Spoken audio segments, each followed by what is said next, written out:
بھائی اور میرے عزیز، ربیع الاول کا منانا تو یہ ہے کہ ہماری پوری زندگی اسوہ رسول میں ڈھل جائے، سیرت رسول میں ڈھل جائے۔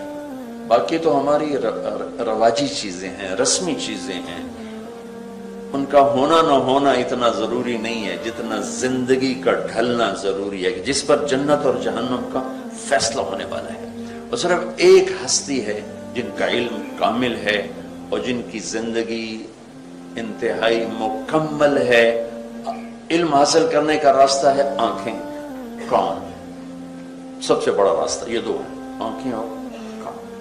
آدمی سنتا ہے، پڑھتا ہے، دیکھتا ہے۔ میرے نبی کی ایک آنکھ تو آپ نے دیکھی کہ اللہ کو براہ راست دیکھ رہے، اللہ نے اٹھایا، بلایا۔ جو آنکھ اللہ کو دیکھے اس میں کیا طاقت ہوگی؟ اللہ کا کلام سنا، اس کان میں کتنی طاقت ہوگی؟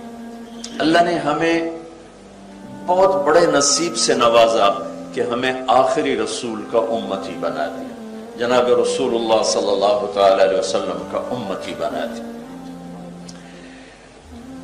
خاندان کے لحاظ سے بھی سب سے اعلیٰ، حسن و جمال میں بھی سب سے اعلیٰ، اور شریعت میں بھی سب سے اعلیٰ، مکمل، اجمل، برتر۔ لقد جاءکم رسول من انفسکم، تم میں سے ایک رسول بھیج رہا، من انفسکم، آپ کی شخصیت کو بلند کر رہا ہے کہ آپ اپنی شخصیت میں کیسے تھے۔ آپ کی پیدائشی سب سے الگ ہے۔ 12 ربیع الاول، 22 اپریل 571 عیسوی، پیر کی صبح، یکم جیٹھ، جو ہمارے مہینے جیٹھ، ہار، ساون، شاید آپ کے تو کانوں سے نہ گزرے ہوں، دیہاتی بچوں کو شاید سننے کو مل جائے، جیٹھ، ہار، ساون، بدرو، یہ سارے ہمارے مہینے ہیں۔ تو یکم جیٹھ 628 بکرمی، جو مہاراجہ بکرما جیت نے کیلنڈر بنایا تھا، اس کے لحاظ سے یکم جیٹھ 628 بکرم، 12 ربیع الاول عام الفیل عربی کیلنڈر، 22 اپریل 571 عیسوی یہ جنوری والا کیلنڈر، صبح کے 4:20۔ ٹھیک، 4:20 میں کیسے کہہ دیتا ہوں؟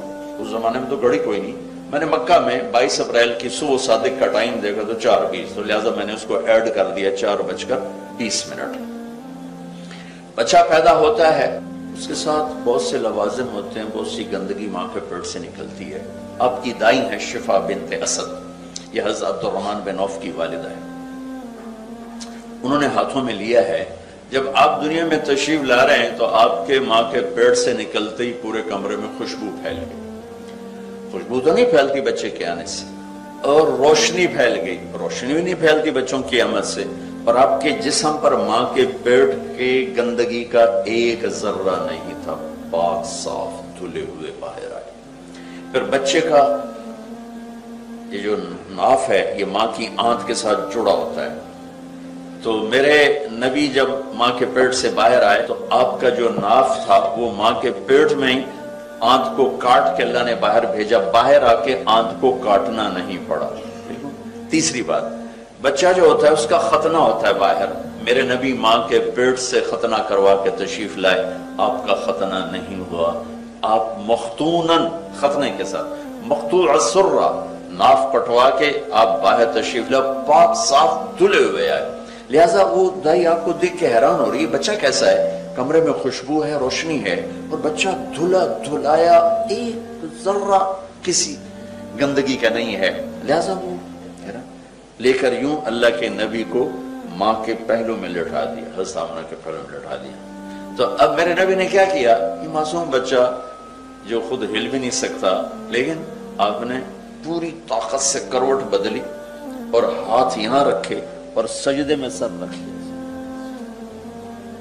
سجدے میں گھٹنے اٹھائے، جیسے ہم سجدہ کرتے ہیں، گھٹنے اٹھائے، ہاتھ یہاں رکھے، فل سجدہ۔